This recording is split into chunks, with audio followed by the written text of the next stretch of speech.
Good afternoon. It is Thursday, November 6th. I'm Yumna Naufal. You're watching the English news on Future Television. We begin today with Cabinet. They met earlier this morning over issues related to mobile phone operators and the deadlocked presidential elections, in addition to the progress in government efforts to free the captive army and police personnel.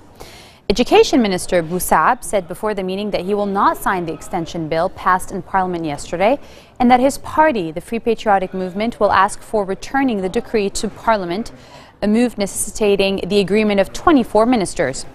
The Free Patriotic Movement boycotted the parliamentary extension yesterday. But Foreign Minister Jabran Bassil rebutted accusations that he was putting off the preparations for voting of Lebanese expatriates in general elections. He said that the Lebanese embassies in Kuwait and Australia had been prepared to hold elections for expats since September. Prime Minister Tamam Salam held talks with French Ambassador Patrice Paoli on developments in Lebanon and the region, in addition to the supply of French weapons to the army under the $3 billion arms deal funded by Saudi Arabia. Paoli told reporters after the meeting that Paris will begin practical steps to supply the army with weapons in line with the Saudi grant after the agreement between France, Saudi Arabia and Lebanon to provide the Lebanese army with equipment was finalized in Riyadh earlier this week. Media reports say France will start delivering the weapons in the first quarter of 2015. General Security Chief Abbas Ibrahim is stressing the importance of national unity in confronting the dangers facing Lebanon. He said in an interview with the General Security magazine, Lebanon will emerge victorious in its existential battle against organized terrorism. He explained that Lebanon is facing the threat of Israel and the threat of Takfiri terrorism. The dangers of Zionism and Takfiri terrorism are the same, and each one bolsters the position of the other. The open and complicit relationship between them is no longer a secret. Terrorism is seeking to destroy Lebanon's entity through recreating strife and paving the way for civil war by targeting the military institution and all security agencies. He noted that the country will not succumb to these threats because it has paid dearly for reaching the stability it has achieved. In Syria, rockets were fired from the outskirts of Kobani as fighting between Kurdish rebels and Islamist militants rages on for the besieged town that has become a symbolic test of the U.S.-led coalition's ability to halt the advance of Islamic State. Traces of rockets in the skyline of Kobani were visible from Turkish borders. The rockets were fired from an area that was previously captured by the Islamic State, although it was not immediately clear who was firing them. This all comes as the demolition of a dozen remaining chemical weapons production facilities in Syria is scheduled to begin later this month, while work will continue on the verification of the government's declarations. Ms. Karg updated us on preparations to commence the destruction of the 12 remaining production facilities. There are 7 hangars and 5 underground tunnels which need to be destroyed. Destruction is scheduled to commence later this month and likely to be completed probably around the summer of next year, 2015. We also had a report on preparations to destroy a further facility declared by Syria, in addition to those 12, which was a ricin production facility which we hadn't known about at an earlier stage. The 12 production facilities and tunnels, by the way, they are empty production of facilities, empty tunnels. We are talking about technical stuff related to the so-called Syrian chemical program. This is number one. Number two, my country and my government are fully engaged, committed towards continuing cooperating with the OPCW to solve all the remaining technical issues. There is no chemical weapons program in Syria anymore. This file is closed forever for us. Coming up next, Britain is to increase the number of its army trainers in Iraq in the coming weeks to support the Kurds and the Iraqi armed forces against ISIS. Stay with us, we'll be right back.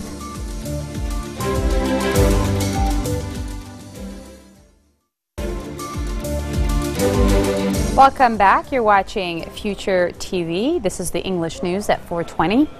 As tensions rise in Palestine, the Palestinian Authority as well as the Jordanian government send letters to the UN Security Council calling on the body to get involved to help defuse the crisis in Jerusalem. Riyad Mansour, the Palestinian ambassador to the UN, says the situation is now explosive and is accusing extremists in the Israeli government and among the settlers of trying to push the region into a religious confrontation. Therefore, we, the Palestinian leadership, in collaboration with our brothers in the Jordanian side, we are undertaking a combined effort in the Security Council for the Security Council to shoulder its responsibility immediately and to call upon all those in the Israeli side who are intensifying this explosive situation to stop all of these activities and policies, and to demand from the Israeli government to honor and respect the historic agreement of maintaining the status quo that has been in place for a long period of time through the agreement and acceptance by all parties. This letter is related to the very explosive situation in East Jerusalem, especially in the holy site, the Islamic holy site, Al-Aqsa Mosque and Al-Haram al-Sharif, in which extremist groups supported by extremists in the Israeli government, supported and protected by hundreds of soldiers and policemen, stormed Al-Aqsa Mosque, desecrated, holy sites, including some of them entered the mosques with their shoes on, and even some of them climbed on one of the mihrabs, which is the altar in one of the mosques, with their shoes on, which is something that is extremely provocative, and it is not sensitive to the feelings of worshippers, Muslim worshippers in that place.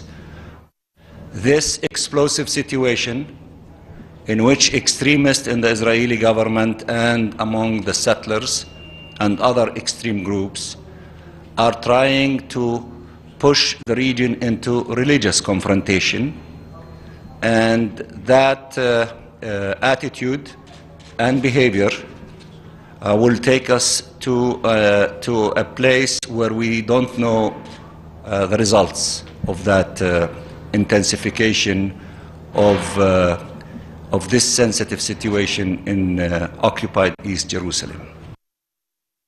Jordanian Foreign Minister Nasser Joudeh says Jordan has recalled its ambassador to Israel in protest against what it described as Israeli violations in Jerusalem and its holy sites for the first time since the countries made peace in 1994.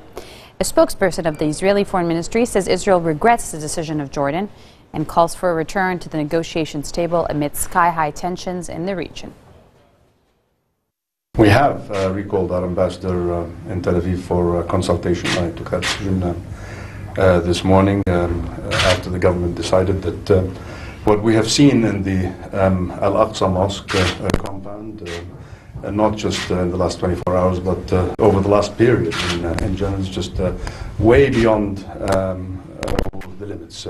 We have sent repeated messages to Israel directly and indirectly that Jerusalem is a red line, and these continuous violations and incursions and stopping people from worshipping freely and allowing extremists to come in under the protection of Israeli police and so many other violations. We have said that this is a red line. Jordan, His Majesty the King, is the custodian of Christian and Muslim holy places in Jerusalem, and these violations are infuriating the emotions and the sensitivity of 1.5 billion Muslims around the world. So I think this was a clear message today, that recalling our ambassador for consultation is an indication of the seriousness of the situation. Calm has to be restored. Israel has to respect the sanctity of the holy sites, and I think this will resonate today. We regret the decision of the Jordanians. We think it's a mistake. What we would like to see is a condemnation of the incitement coming out of Ramallah. The amount of incitement coming from Ramallah, from President Abbas, is quite shocking. U.S. President Barack Obama is stressing that it is still unclear whether the West can successfully conclude a deal with Iran over its nuclear program, saying the prognosis for an agreement should become clear in the next 3 to 4 weeks. His comments come as the deadline for the Iranian nuclear talks on the 24th of November nears, a deadline U.S. Secretary of State John Kerry describes as critical. Speaking during a visit to France, Kerry also said he agreed with French Foreign Minister Laurent Fabius that Iran has the right to a peaceful nuclear program. Whether we can actually get a deal done, we're going to have to find out over the next 3 to 4 weeks. We have presented to them a framework that would allow them to meet their peaceful energy needs, and if in fact what their leadership says, that they don't want to develop a nuclear weapon, if that is in fact true, then they've got an avenue here to provide that assurance to the world community and in a progressive, step-by-step, verifiable way, allow them to get out from under sanctions so that they can re-enter as full-fledged members of the international community. But they have their own politics, and there's a long tradition of mistrust between the two countries. And there's a sizable portion of the political elite that cut its teeth on anti-Americanism and still finds it convenient to blame America for every ill that there is, and whether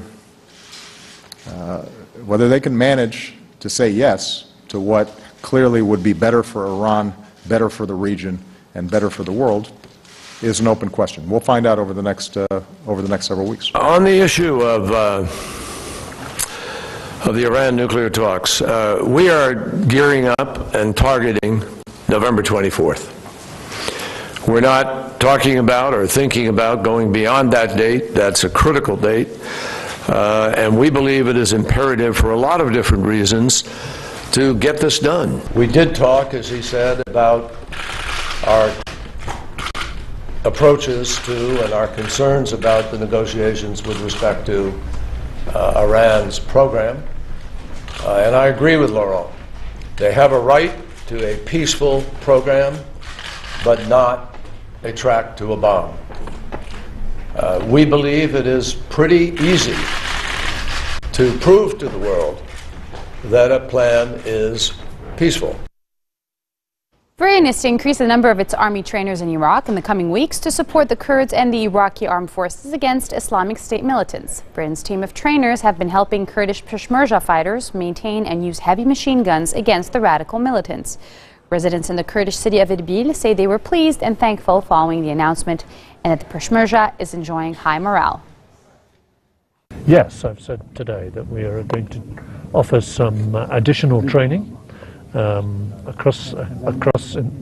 for Kurdish forces and for the Iraqi National Army, and particularly in counter-IED, to deal with the problem of car bombs and vehicle bombs, to use the experience the British troops have from Afghanistan to help troops as they advance to clear ISIL out of areas that they've occupied. From us here today, thank you for watching Future Television. We'll be again here tomorrow at 4:20 for all the latest. Good night.